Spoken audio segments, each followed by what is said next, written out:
One of the parts that he didn't mention in the story is I was a community worker for the Black Panther Party, and we were dealing with that unknown disease you heard about in the film called sickle cell anemia. So we did testing around that. Yeah. And just one other thing I want to correct. The dean wasn't inside the building looking outside at us protesting. The dean and the coach were outside because we were inside. We had taken over the administration building and occupied it for a week over Portugal and Southern Africa. So now to your story. Thank you. Our story. So thank you for coming out here. And where do you want to start? You want to tell us how you got involved with the party? You got to keep this up. Okay. In 1969, I was a neighborhood leader in the Black Peace Nation in Chicago. And the FBI, in an attempt to destroy the Illinois chapter, had some agents shoot 6 black stones and cobblestones, including myself. I was hit twice. We were led to believe, we knew that this was the Panthers because we had allowed them to do political education, breakfast for children program, medical exams and things like that in our community. And so 9 days after that, I met Fred Hampton. Tell me about the meeting.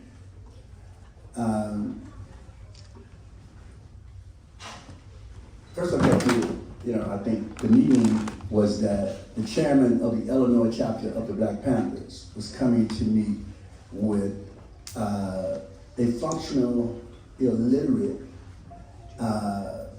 warrior, a child warrior, and several of my team, several of my community members had been shot and nobody knew why.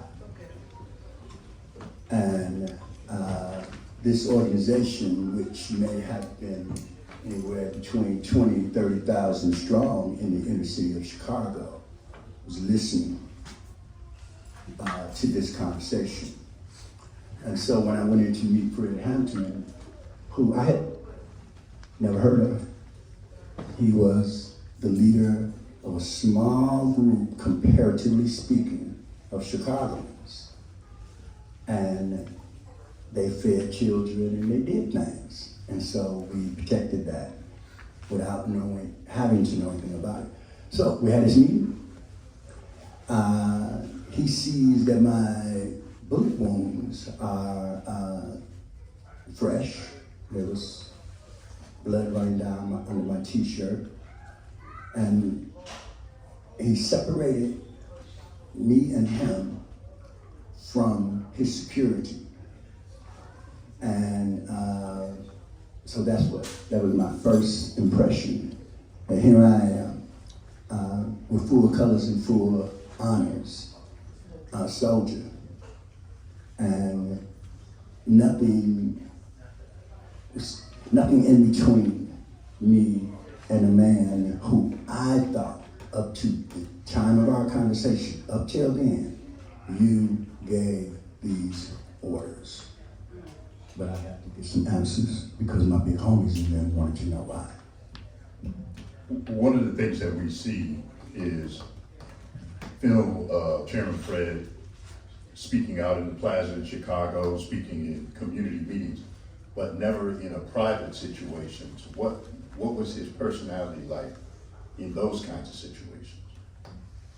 We often think of Chairman Fred's, Deputy Chairman, Illinois chapter of the Black Panther Party. We think of his words, but I think his greatest skill and something that he imbued in you, even into entire audiences, was that he was listening to you, that he came to talk, that he really wanted to understand. And I think when you see depictions of Chairman Fred talking to people, you always see him moving closer. And sometimes doing stuff like not looking, but listening. So his personality was of a listener. He wanted to learn. And he gave me the impression in that first meeting, he made it clear, I have something I need to learn from you. Because you're a community organizer. And I'm a revolutionary and a politician. Now that wasn't all said in that one time, so I'm kind of compositing it together. But that was his personality, is that he wanted to learn what you needed and how he could ally with you to help you get what you and your community need. So tell us the trajectory of the arc that led you to get to the point where you were there in that apartment. And describe the apartment and the situation. Yeah. December 4th, 1969, Edward Hammerhand and J. Edgar Hoover and Mayor Daley executed a plan off a trajectory, right? And to assassinate Fred Hampton. One of the things that we have just recently revealed about that is that my presence, being a representative of one of Chicago's largest organizations, meant that potentially 20, 30,000 street warriors were in connection with the Panthers. And the FBI had figured out that if I'm there with fresh bullet wounds taken onto Fred Hampton's security crew,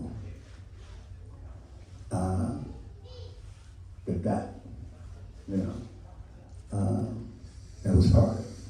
And that's also been a part of my life struggle, is that a brother off the street would one day clearly understand that his presence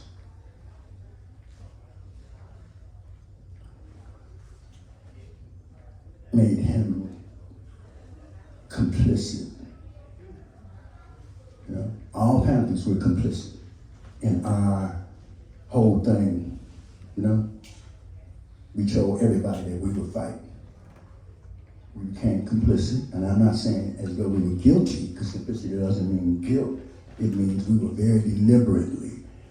And so for me to understand years later and to see the FBI files depicting this, and when the movie Judas and the Black Messiah came out, we had great debates about this, because those millionaires and billionaires were able to do research that nobody could stop.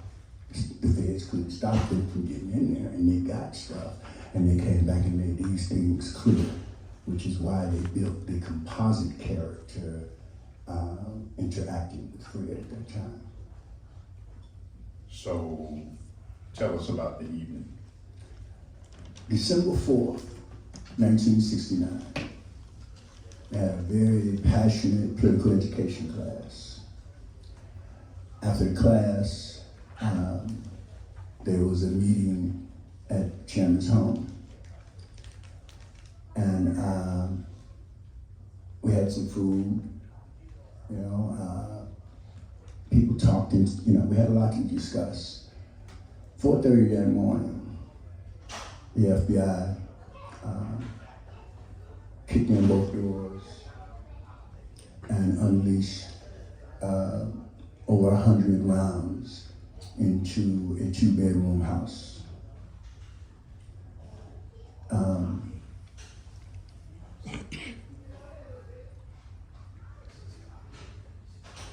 I was in the 2nd bedroom, and there were bullet holes. When you see the depictions, you see bullet holes all through the walls, the doors. I think 20-something bullets in our bed. They murdered Chandler Fred. They murdered the hero of the night, Defense Captain Mark Clark, who was the first victim that night. He could have ran, he could have, ducked or anything.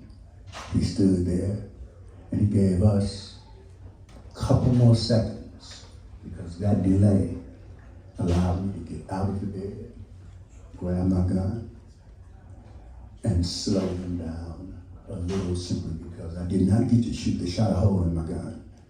But the fact that Mark Clark, our captain, a real badass, and something like for real, stood there and faced that wrath, that horde, gave the rest of us a couple more seconds.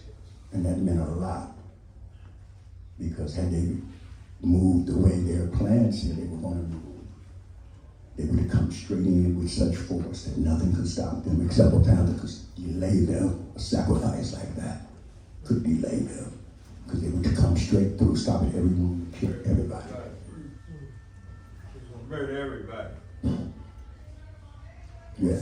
Or assassinate all of them. Yes. The only version that I've ever heard was a sister talking about what she heard at that time. So this is the first time that I've heard of any other witness telling anything that happened. So just to take us right from the beginning. So were you awake? Were you asleep? And what's the first thing you heard? And then take us through, including afterwards, what happened while they were still in there. And did you hear? Yeah. I was asleep. It was a very, very cold night, and 2337, the wind blew through. I was wrapped up in blankets. I was in bed with my friend and comrade, Berliner Brewer. We were both wrapped up. And Doc Satcher, the brother who opened the Illinois chapter's medical center, and who directed us all in health and wellness. He was in the other bed, in the twin bed, asleep. And I heard the noise. And there was a racket, and I was on the security. And I jumped up, grabbed a 12-gauge Ithaca shotgun, and got hit in the head with paint buckets carrying bullets. They shot through the wall, and the community supplies that we had hit me in the head. I'm looking at this like, not looking because I couldn't see it, but nothing else was, They kicked out of my bedroom door open, and the first thing that I saw, adequately depicted in Judas and the Black Messiah, was a machine gun. It was the ark.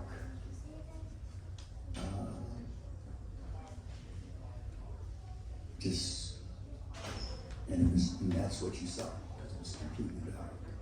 So it was a terrifying hell. Doc Satcher, our dear brother, Doc Satcher, Minister of Health. This is the brother that started first Baptist Children's Medical Center. This is a brother who, in the 60s, was talking about health and wellness as a revolutionary act. They shot him 5 times. He never beat him. I pulled him out of the bed. They shot him 5 times. Berliner Brewer, young sister, gifted, had left the University of Michigan's the advanced program to facilitate her medical career, and had come to study with Doc Satcher in her bed. It hit her 3 times. I was hit twice, thrown into the air, and when I came back down, still had my shotgun, and I was jacking around in the chambers, and they fanned the bite again. And when he came back with the flashlight, I'm still there trying to jack around in the chamber. When he came back, the bullet that would have busted my heart, it hit the chamber, the typical 12-gauge shotgun. It hit the trigger housing. They stopped again and screamed, "Shoot her, shoot her!" So they backed out, and Berlina and Doc were both moaning, and you could hear the racket, cops screaming everywhere. I think the first time I described it, I said pigs oinking all over, just pigs just oinking, screaming, murder, homicide, all of that. And I pulled them out of the bed in between, because we were in twin beds. And I got both of them in between, and then they came back shooting again. We saluted, and first got Doc out, and I was, though I was shot in the legs and across here, I was still able to stand, and so we got Doc out first, and then Verlina, and then me, and on the way out the door, we just do anything. And, shotgun butts, you name it, not even copies of it. Lost consciousness until I felt this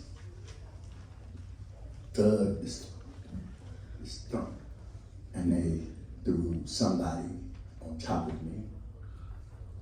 And when I moved, they pulled out from under what was all of the Panthers and beat me back into unconsciousness.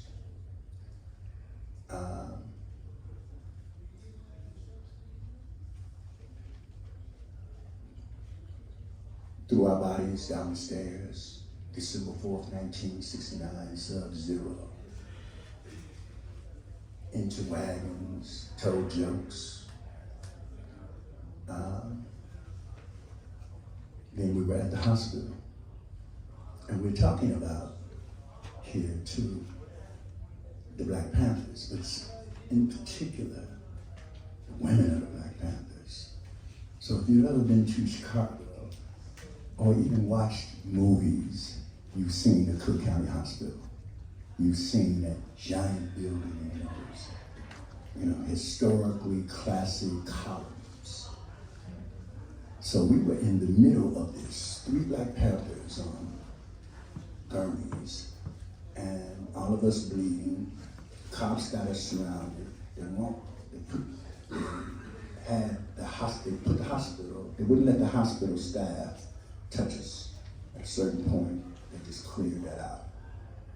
And so we get to the sisters. So we're laying there. And Verlina Brewer and Janadal they start singing Negro spirituals.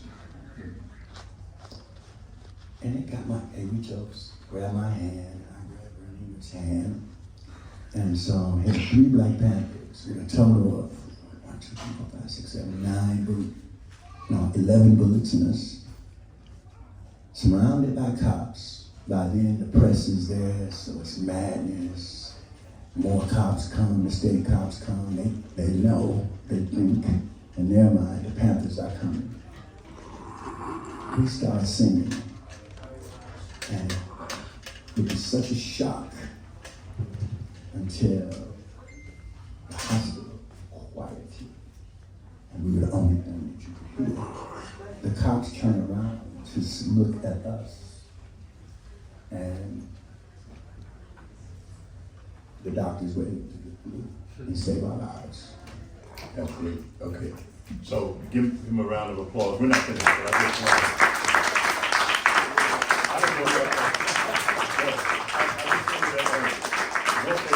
know can we let one person ask a question? Okay. So the question I have was, when you were on the way out, did you see Chairman Fred as they took you out? Did you see him or see what his condition was, or hear them say anything about him when you left? And a short answer for that, and then I want to hear something from y'all.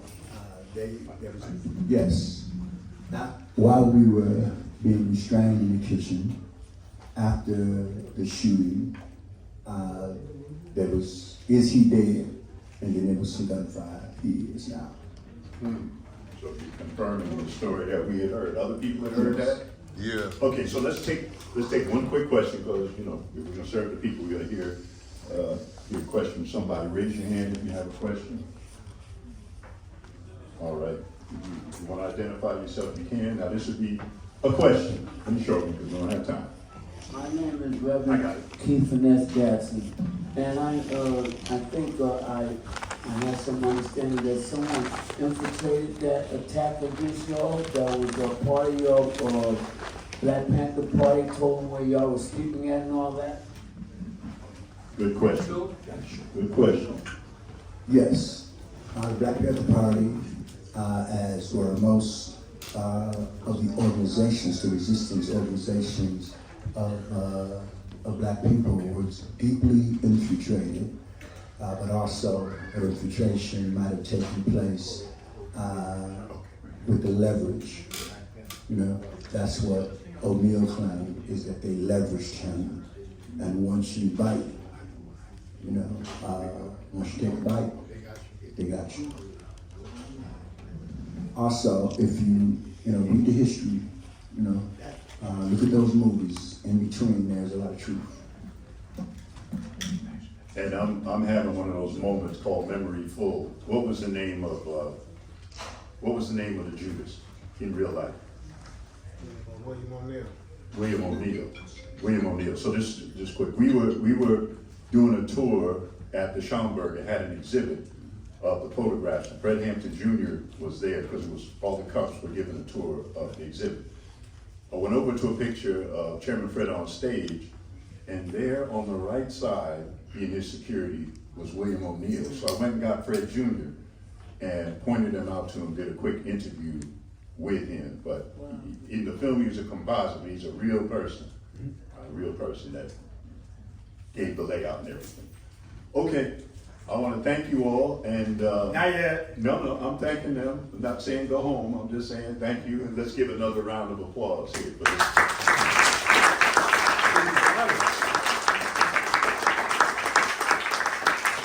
I'm glad you made it. I'm glad you're still here. I'm glad to. Yeah. I would like everyone to meet the Black Panther Party Commemoration Committee in New York that has done this. Come on up, guys. Come on up. Get your flowers. 15 years. We've all been doing this. Get up in front. Yeah. Y'all go ahead. Thank you very much.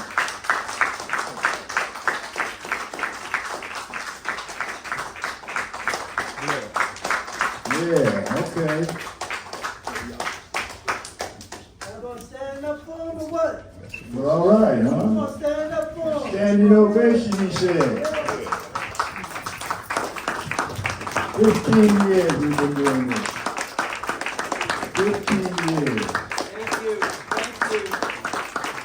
I'm gonna pass the mic around. Everybody say their name, and they know you. Yeah, I said too much already anyway. Oh, come on. This is Panther Cove. Hi, Monica Faye Arnold. Brother Bulwark. 5 William Claudia Chesson Williams. Right on. Yasmin Majid. Right on. Admiral Smith, New Jersey. Right. What's up, man? It's on you, sis. Okay.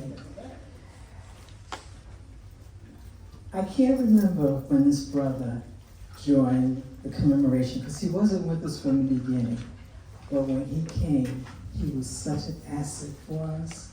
And all the giveaways, everything that we have, this brother created. T-shirts, jackets, hats, flags. At the African Day Parade, the flags that we give out with the Black Panther Party, all was produced and given to us by Admiral Smith, this brother.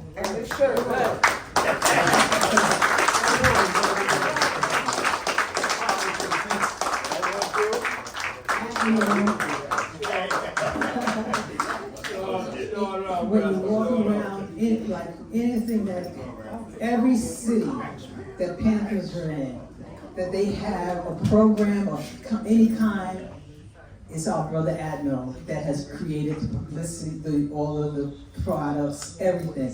Admiral. He's our silent hero. Thank you. Right on.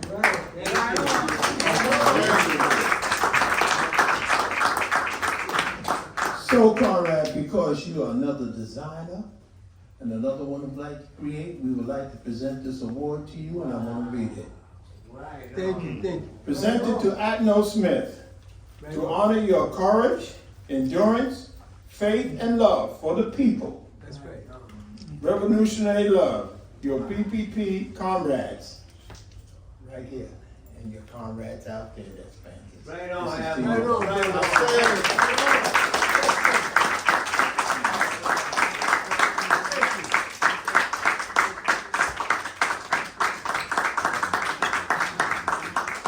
Thank you.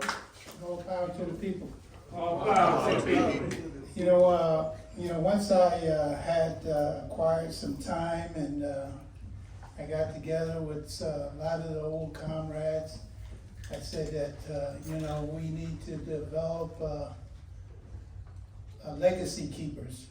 And I saw Brother Bullwhip, he was very enthusiastic in trying to push the whole idea of making things available, because historically, these items you will have for the rest of your life, and people know where you stand. And a lot of things out there, people say, oh, well, this costs too much.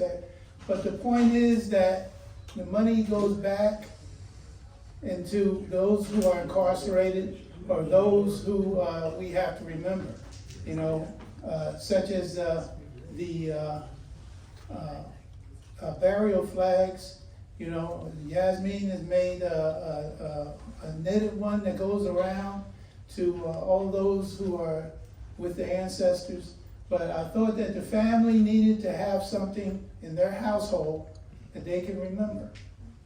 So after the funeral, the family, just like the U.S. military gives the American flags to people, we give a Black Panther flag to all those comrades who are with the ancestors. All praise is due to Allah. So I think that not only that, but we need to also identify ourselves and be in places where people see where you stand for. Because we shouldn't be hiding the fact that we are different, because we have revolutionary thoughts, we have revolutionary love, and we promote the people. And that's what's important, is that power belongs to the people. All power to the people. All power to the people. And just to add before Admiral go, as we made a comment. Comrades used to call themselves former Panthers. And I said, we're not former Panthers. As long as you have Panthers locked down in the dungeons of this country, as long as Panthers died on the battlefield, we're not former Panthers. We are Panther veterans for life. And this has to be understood by the people, by the system, by the government, and everything. We are Panthers for life until the last one of us leave this earth. But we're not going to leave too soon, because we got cubs. Hello? Cubs and grand clubs and great grand cubs. Okay. All power to the people.